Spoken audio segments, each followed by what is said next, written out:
I literally teach couples how to communicate better, and here I am with my partner fighting again.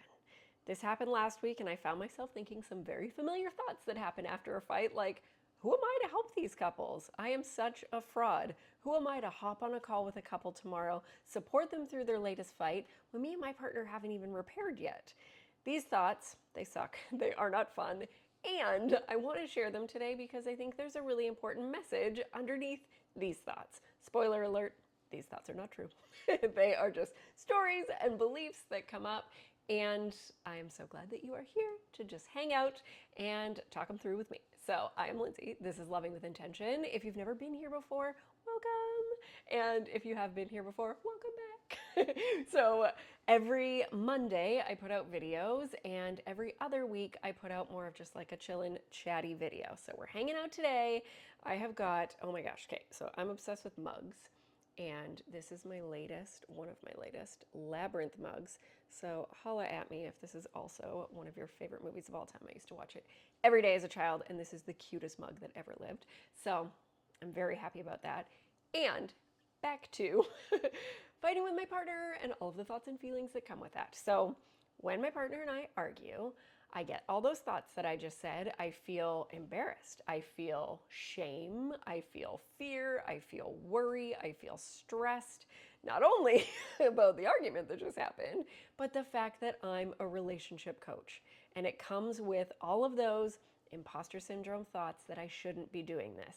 If my relationship isn't perfect, why am I helping other people in theirs? Who am I to be doing this? So that's the reality. And also the reality, I'm totally dysregulated when this happens. So this is after an argument.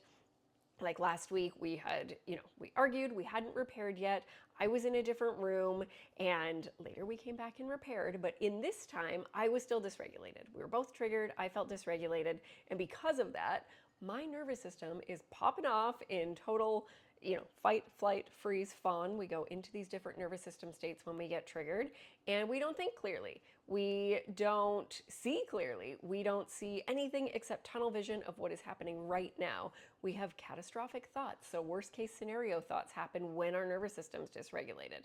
And oftentimes, when we're in this, we don't realize that the state that we are in, our literal nervous system state, is affecting our thoughts that much. Because now, sitting here with you, I can tell you that I don't believe any of those thoughts.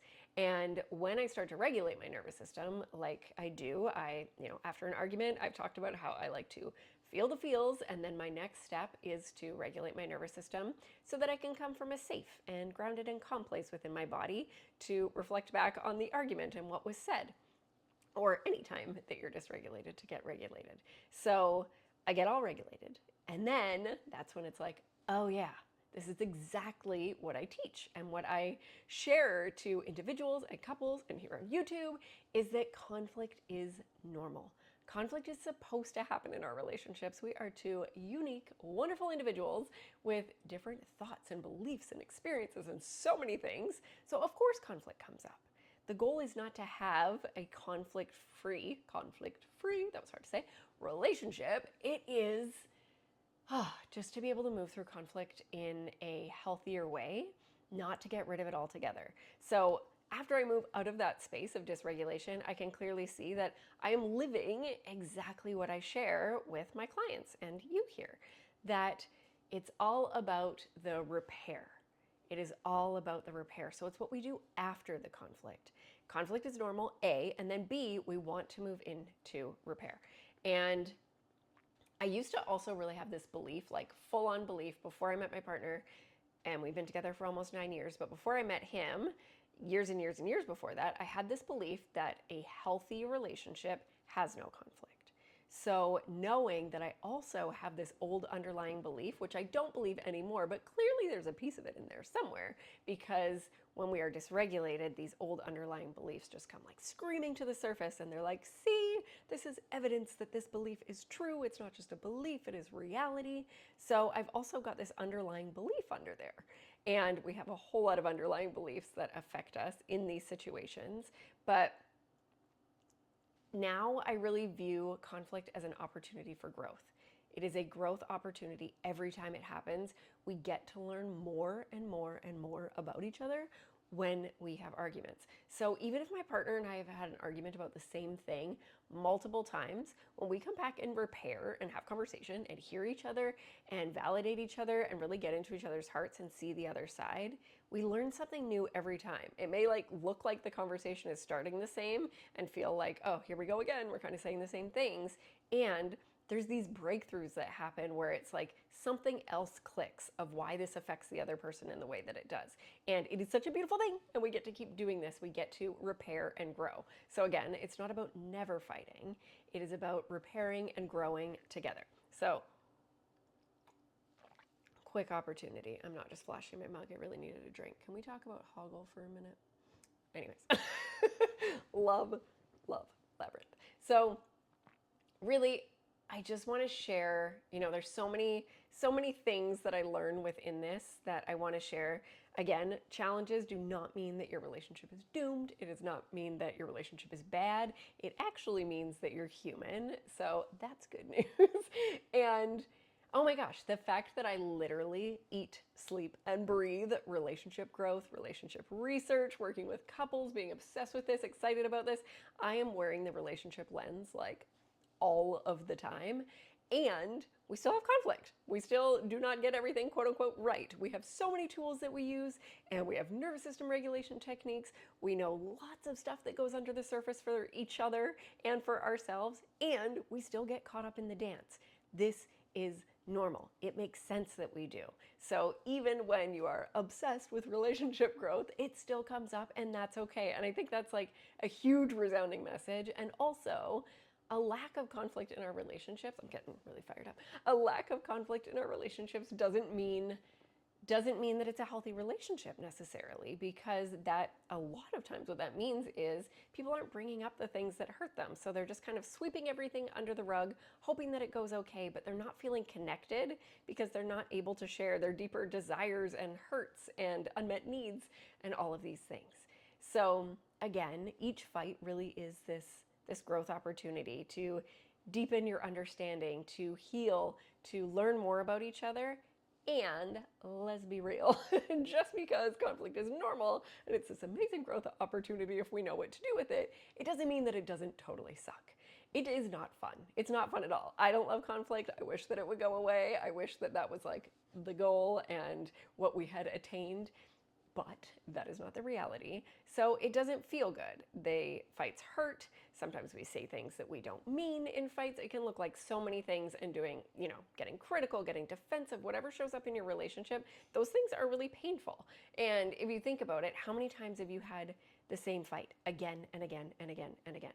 So you are arguing about, maybe one of you is late often while the other person is always on time or loves to be on time, and they're really intentional about that, and it ends up in the same old argument time and time again. Or maybe it's around household duties, and you've literally had the same fight over and over and over again. When we stay stuck in that surface stuff about what happened and get in that dance and use relationship poisons like criticism and defensiveness and stay stuck in that fight, it's like pressing repeat on the same argument again and again and again. Different day, same situation, same frustration, let's go, it's go time.